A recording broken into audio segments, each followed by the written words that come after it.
خدا میں یسوع مسیح کے عظیم اور بابرکت نام میں آپ سب کی سلامتی ہو۔ ناظرین، ہمارا آج کا ڈیووشن لیا گیا ہے مقدس یعقوب کا عام خط، اس کا 4 باب اور اس کی 11ویں اور 12ویں آیت میں سے۔ کلام مقدس میں یوں مرقوم ہے: اے بھائیو، ایک دوسرے کی بدگوئی نہ کرے۔ جو اپنے بھائی کی بدگوئی کرتا یا بھائی پر الزام لگاتا ہے، وہ شریعت کی بدگوئی کرتا اور شریعت پر الزام لگاتا ہے۔ اور اگر تو شریعت پر الزام لگاتا ہے تو شریعت پر عمل کرنے والا نہیں، بلکہ اس پر حاکم ٹھہرا۔ شریعت کا دینے والا اور حاکم تو ایک ہی ہے، جو بچانے اور ہلاک کرنے پر قادر ہے۔ تو کون ہے جو اپنے پڑوسی پر الزام لگاتا ہے؟ کلام مقدس کے پڑھے اور سنے جانے پر خداوند کی برکت ہو، آمین۔ ناظرین، ہمارے آج کے ڈیووشن کا عنوان ہے الزام تراشی یا بدگوئی، اور اسے آپ تک پہنچانے کے لیے ہمارے ساتھ تعاون کیا ہے بیکن لائٹ سے ورڈ ایٹ ورک نے۔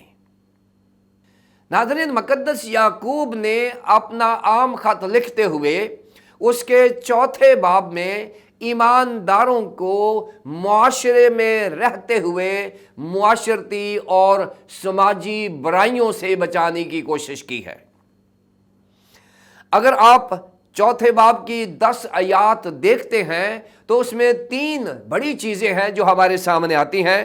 پہلی بات کہ پہلی 3 آیات میں خدا کے بندہ نے ان ایمانداروں کی تصویر کشی کی ہے جو اپنے ایمان سے منحرف ہو چکے ہیں۔ پھر اس کے بعد انہیں انتباہ کیا ہے، یعنی 4 سے 8ویں آیت تک انہیں انتباہ کیا ہے کہ وہ کس طرح سے اپنے آپ کو پہچان سکتے ہیں کہ وہ دین میں ہے یا دنیا میں ہے۔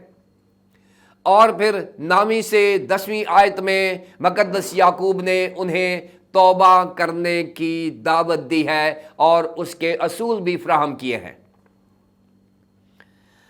اب 11ویں اور 12ویں آیت میں مقدس یعقوب نے جب 11ویں آیت کا آغاز کیا ہے تو اس نے اے بھائیوں سے کیا ہے، جبکہ 4 آیت میں اس نے ان ایمانداروں کو جو کلام سے انحراف کر چکے ہیں، جو اپنے ایمان کو چھوڑ چکے ہیں، برگشتہ ہو چکے ہیں، انہیں اے زنا کرنے والیوں کے نام سے مخاطب کیا۔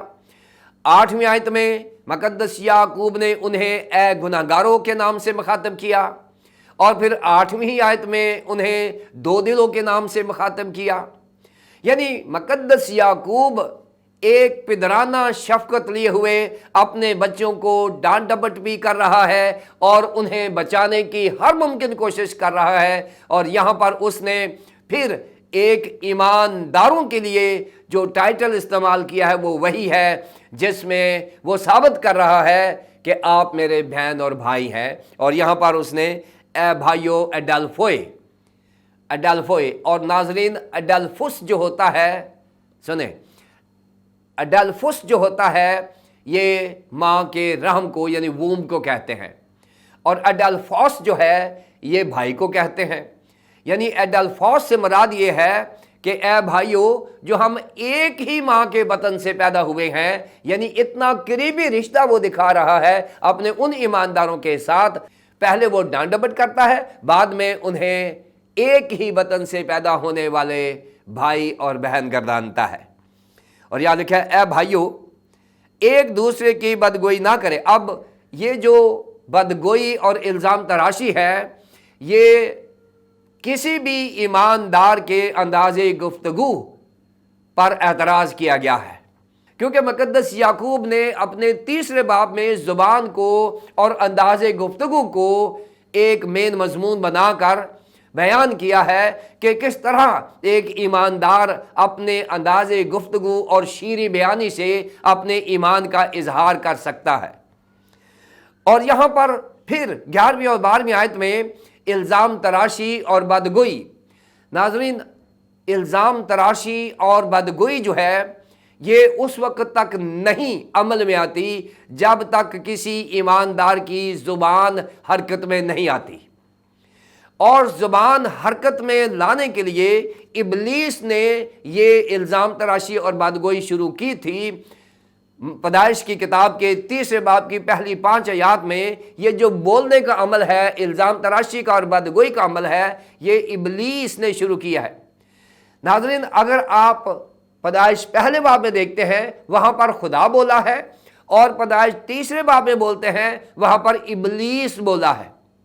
اب ہم بھی یا تو ہم پیدائش پہلے والی زبان کو اختیار کریں، پیدائش کی کتاب کے 30 باب میں وہ زبان استعمال کی گئی ہے جسے یہاں مقدس یعقوب اپنا مضمون بنائے ہوئے ہے۔ اس نے کہا ہے کہ الزام تراشی اور بدگوئی جو ہے یہ ایمانداروں کا شیوا نہیں ہے، بلکہ یہ ابلیسی عمل ہے جس کی بنیاد پیدائش کی کتاب کے 30 باب کی پہلی 5 آیات پر رکھی گئی ہے۔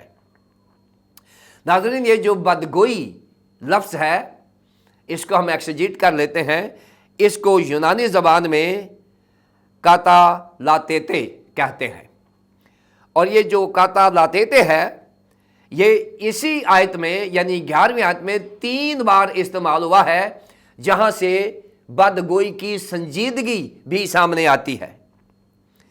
اور یہ وہ گرامر ہے یونانی زبان میں جیسے ہم فعل حال حکمیہ کہتے ہیں۔ فعل حال حکمیہ یہ ہوتا ہے کہ ایسا عمل جو ایمانداروں میں جاری اور ساری ہے اور اسے روکنے کا حکم دیا گیا ہے۔ یعنی یہاں یہ آیت بتا رہی ہے کہ ایمانداروں میں جو مقدس یعقوب کے قاری ہیں، جو ایمان سے انحراف کر چکے ہیں، ان میں سماجی برائی، یہ جو بدگوئی کیوں ہے یہ کوٹ کوٹ کے بھری ہوئی ہے۔ وہ اپنی زبان کا غلط استعمال کر رہے ہیں، اور آج بھی 21ویں صدی میں تمام ایمانداروں کے لیے بہت بڑا چیلنج ہے کہ کیا ہماری زبان پیدائش پہلے باب والی ہے یا پیدائش 3 باب والی ہے۔ اگر تو پہلے باب والی ہے تو ہم شائستہ ہوں گے، مثبت ہوں گے، ہماری زبان کریٹیو ہوگی اور تعمیری عمل ہوگا، اور اگر 3 باب والی ہے تو پھر ہماری زبان سے تخریب کاری ہوگی، اور وہ ابلیس کی وجہ سے ہے۔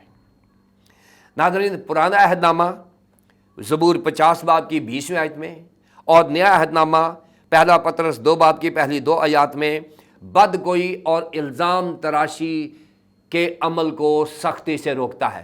کلام میں مقدس بھرا پڑا ہے، میں نے صرف 2 آیات دی ہیں، ایک پرانے عہد نامے میں سے ایک نئے عہد نامے میں سے، یہ تصدیق کرنے کے لیے کہ بائبل مقدس نے اسے منع کیا ہے۔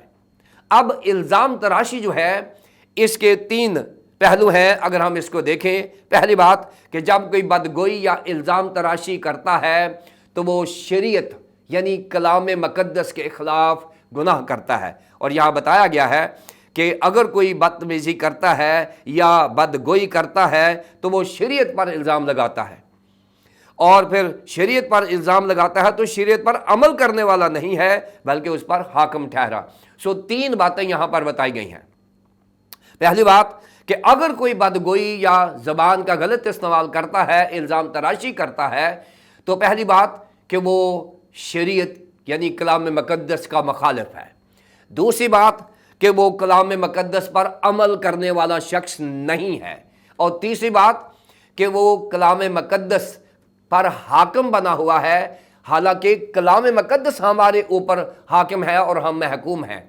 اگر ہم کلام مقدس کے تابع ہیں اور اس کے فرما برداری میں ہیں تو ہم کبھی بھی اپنی زبان کا غلط استعمال کر کے الزام تراشی اور بدگوئی نہیں کریں گے۔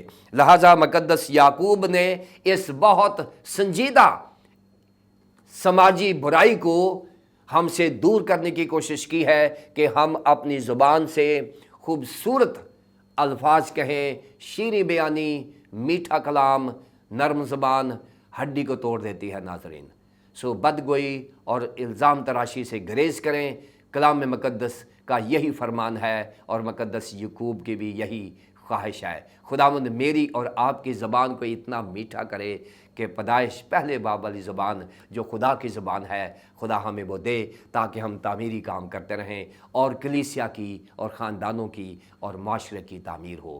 خداوند آپ کو اور مجھے ایسا کرنے کی توفیق عطا فرمائے، آمین۔ آئیے ہم دعا کریں۔ بزرگ پیارے آسمانی باپ، ہم تیرا شکریہ ادا کرتے ہیں کہ خداوند تو نے ہمیں خوبصورت زبان دی ہوئی ہے، اور تو چاہتا ہے کہ جس طرح تو نے کہا روشنی ہو جا اور روشنی ہو گئی، یہ بولنے کا عمل زبان سے ہوتا ہے۔